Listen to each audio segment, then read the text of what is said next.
नमस्कार, प्रणाम, हर हर महादेव। मैं हूँ काजल राघवानी और मैं आ रही हूँ आप सबके बीच 18 फरवरी को मघानी महायज्ञ में नेपाल के एक खूबसूरत से शहर मौलापुर पतोरा में।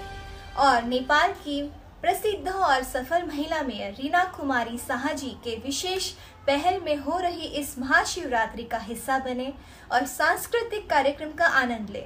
हमें आप सबका इंतजार रहेगा।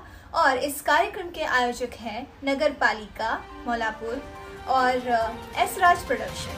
तो थैंक यू सो मच और हमें आप सबका इंतजार रहेगा। हर हर महादेव। नमस्ते, प्रणाम, हर हर महादेव। मैं पवन सिंह महाशिवरात्रि के दिन यानी 18 फरवरी को माधनी महायज्ञ में आ रहा हूँ। नेपाल के खूबसूरत शहर मौलापुर में नेपाल की प्रसिद्ध और सफल महिला मेयर रीना कुमारी शाह जी की विशेष पहल में हो रही इस महाशिवरात्रि विशेष का हिस्सा बने और सांस्कृतिक कार्यक्रम का आनंद ले।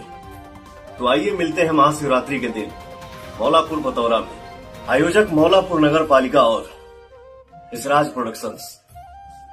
Thank you.